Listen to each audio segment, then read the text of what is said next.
बिहार के बक्सर जिले के अंदर एक छोटा सा गांव होता है और उसी गांव के अंदर एक महेश नाम का दूधिया होता है जिसकी उम्र 25 से 26 साल होती है। वो गांव में ज़्यादातर लोगों को दूध दिया करता जिनके पास पशु नहीं होते।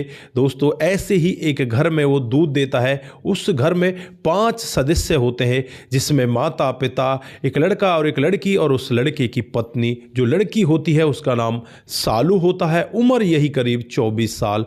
वो बीए के फाइनल ईयर में पढ़ा करती है। दोस्तों, अब यहाँ पर जब भी ये महेश दूध लेकर आता तो पानी वाला दूध घर वालों को दे दिया करता, लेकिन जब सालू इसके सामने आती तो यहाँ पर इसे ओरिजिनल दूध ही देना पड़ता। हालांकि ये लड़का बार बार उसे यही कहता है कि ओरिजिनल दूध लेना है तो 50 रुपये किलो नहीं मिलेगा, वो तुम्हें 70 रुपये किलो मिलेगा। फिर भी यहाँ पर ये लड़की उससे झगड़ा करती और उससे वो ओरिजिनल दूध उसी रेट में ले लिया करती। धीरे धीरे समय बीतता है और समय के हिसाब से ही एक दिन ये लड़का इस लड़की से प्यार का इजहार एक लेटर के जरिए करता है और जब वो लेटर इस लड़की को देता है उसके बाद जो यहाँ पर होता है कभी किसी ने कल्पना भी नहीं की थी। दोस्तों, उसके बाद इनका जीवन ऐसा बदल जाएगा कभी किसी ने सोचा भी नहीं था। अगर आप लोग भी यहाँ पर कुछ अलग सोच रहे हैं तो इस कहानी को लास्ट तक जरूर देखिएगा।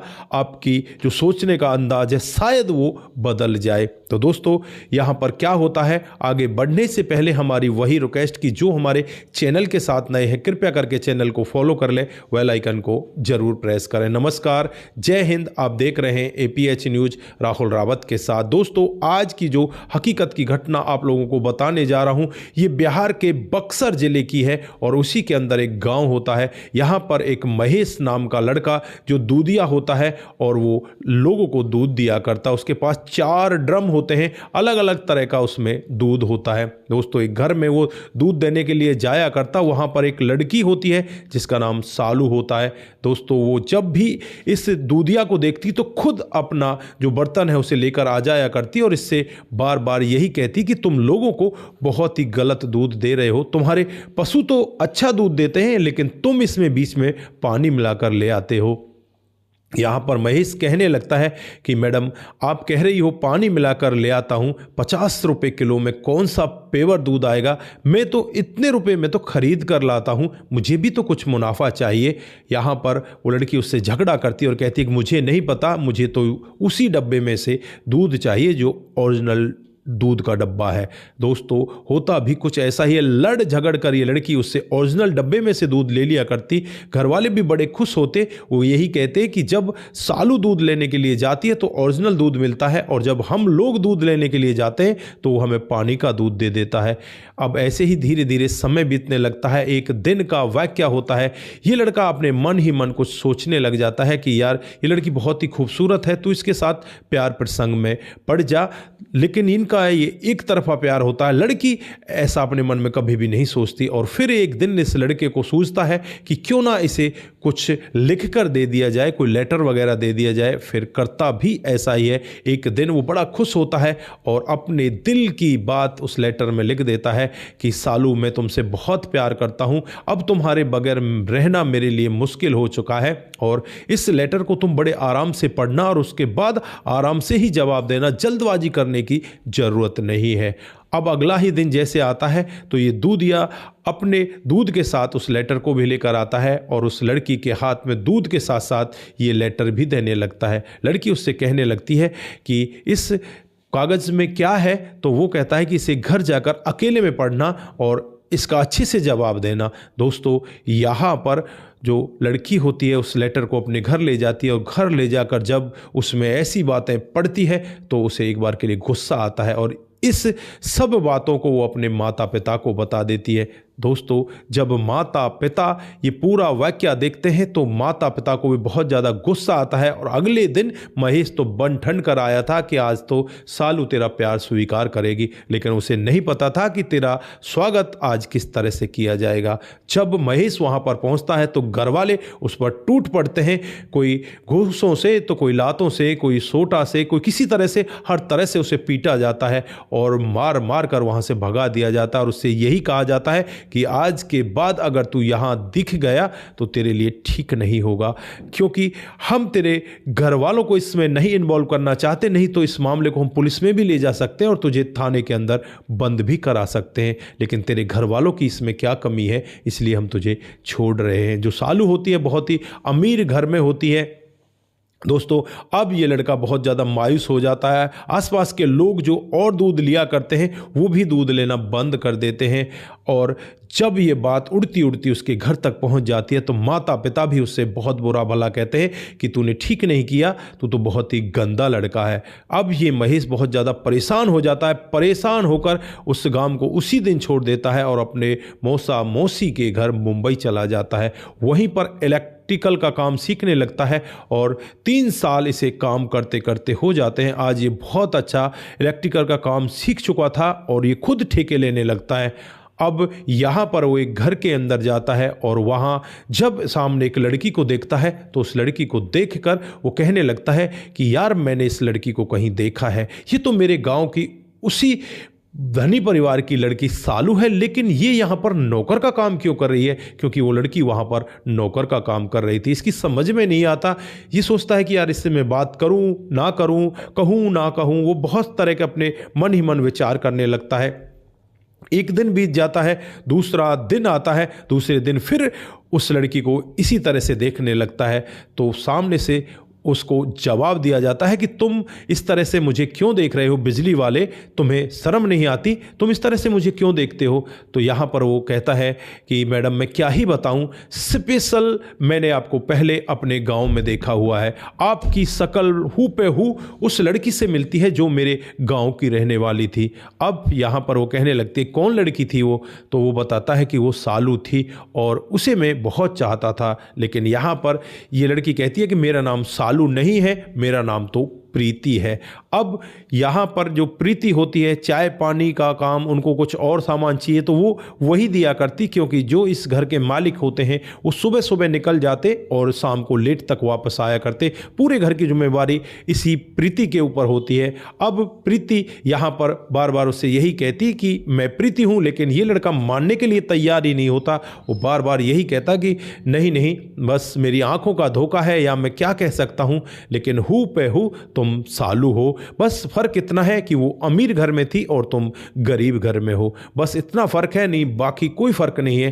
धीरे धीरे ऐसे ही अब इनकी दोस्ती बढ़ने लगती है। दोस्ती इस तरह से आगे बढ़ने लगती है। जो लड़की होती है वो इससे थक चुकी होती है, बार बार ये सालू का ही नाम लिया करता, और ये लड़की कहती कि तुम सालू का नाम क्यों लेते हो, और मैं यहाँ पर तुम्हें अपने करीब देखना चाहती हूँ, लेकिन तुम बार बार सालू का नाम लेकर मुझे अपने से दूर कर देते हो। तो यहाँ पर वो लड़का कहता है कि मैडम, आप बुरा मानो चाहे भला मानो, मेरी सालू जैसी इस दुनिया में कोई नहीं है और मैं उससे दिलो जान से प्यार करता हूँ। बस अगर मुझे वो किसी भी हालत में मिल जाए तो बस मैं उससे शादी कर लूँ। दोस्तों, यहाँ पर फिर वो रोने लगता है और उसकी आंखों को जो सामने प्रीति बैठी होती है वो पोंछने लगती है और कहने लगती है कि तुम उससे इतना प्यार करते हो?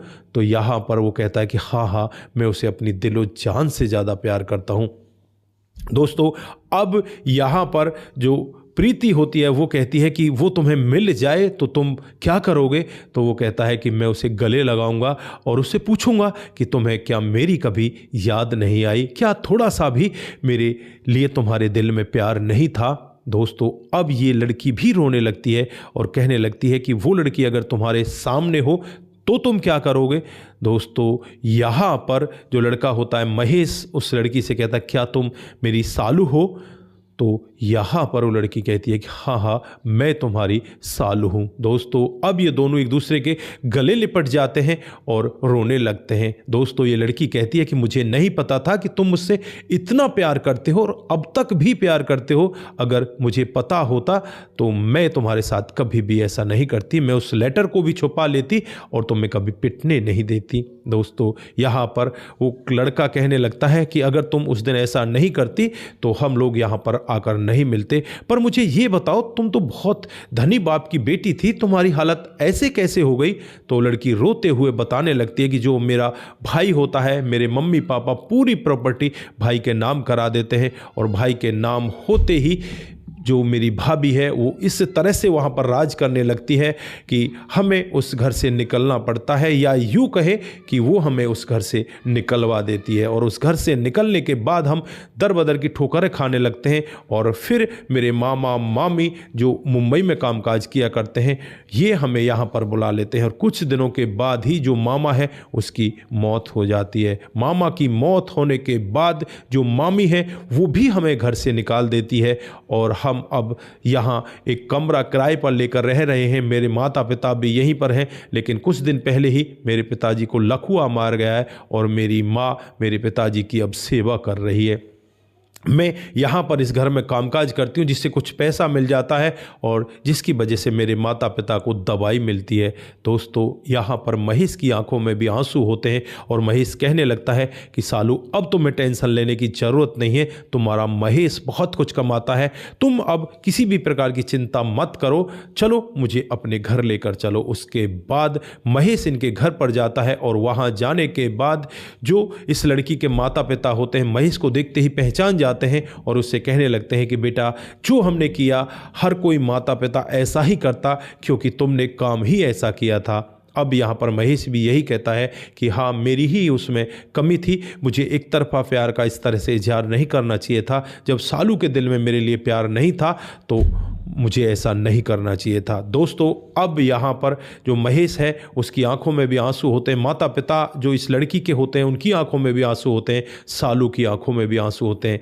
ये सब के सब एक बार मिल जाते हैं और मिलकर आपस में काफ़ी सारी बातचीतें करने लगते हैं। और फिर यहाँ पर जो ये लड़का होता है इन्हें अपने घर पर ले जाता है। इसने खुद ने एक अपना फ्लैट खरीद लिया था। मैं इन सभी लोगों को ले जाता है और वहाँ पर बड़े आदर सम्मान के साथ इन्हें उस घर में प्रवेश देता है। और फिर यहाँ पर ये सभी के सभी लोग बड़े आराम से रहने लगते हैं। जो पिता है उसकी दवाई कराई जाती है, माँ का भी इलाज कराया जाता है, दोनों ठीक हो जाते हैं। और इस लड़की से ये लड़का अब शादी कर लेता है। शादी जब इनकी होती है तो यहाँ पर जो लड़के के माता पिता होते हैं वो कहने लगते हैं कि तुम्हें ये लड़की कहाँ से मिली, कैसे इस लड़की से तुम्हारी मुलाकात हुई। घर वालों को भी जब पूरा वाक्य बताया जाता है तो घर वालों की आंखें भी नम होती हैं। दोस्तों, फिलहाल यहाँ पर अब ये लड़का अपने जो गांव में माता पिता हैं उन्हें भी मुंबई ले आया है, और यहाँ इस लड़की के जो माता पिता हैं वो भी मुंबई में रह रहे हैं। ये सभी के सभी लोग एक ही परिवार की तरह एक ही घर में एक ही छत के नीचे रह रहे हैं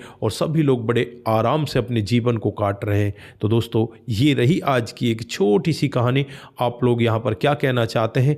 क्या उस समय सालू ने जो किया था वो सही था या गलत था? आपकी जो भी राय है एक बार कमेंट बॉक्स में जरूर दीजिएगा। दोस्तों, आज के लिए बस इतना ही, फिर मिलते हैं किसी नए मोड के साथ। तब तक के लिए आप अपना ख्याल रखें, परिवार का ख्याल रखें, सतर्क रहें, सावधान रहें, रिश्तों की अहमियत को जरूर समझें। दोस्तों, जिन साथियों ने हमारे पिछले वीडियोज पर कमेंट किए थे उनका नाम हम यहाँ पर बारी बारी से लेने वाले हैं। कमेंट आता है वो मुनमुन श्रीवास्तव जी का आता है। वो लिखते हैं कि आपकी कहानी बहुत ही बेहतर होती है। मुनमुन जी, आपका बहुत बहुत धन्यवाद। जो बिहार 28 से हमें देखते हैं, आपका बहुत बहुत धन्यवाद। उसके बाद विनय शुक्ला जी का कमेंट आता है, आपकी कहानी बहुत बेहतर है, आपका बहुत बहुत धन्यवाद। कमल सिंह जी हमें कमेंट करते हैं, वेरी नाइस, आपकी कहानी बहुत अच्छी है, आपका भी बहुत बहुत धन्यवाद। शंकर स्वामी जी, आपकी कहानी बहुत ही अच्छी लगती है, बहुत बहुत धन्यवाद। उसके बाद राम गोसाई जी लाजवाब लिखते हैं, आपका भी बहुत बहुत धन्यवाद। आप सभी लोग इसी तरह से हमारे साथ कमेंट करते रहें, इसी तरह से यहाँ पर हमारे साथ जुड़े रहें। दोस्तों, उसके बाद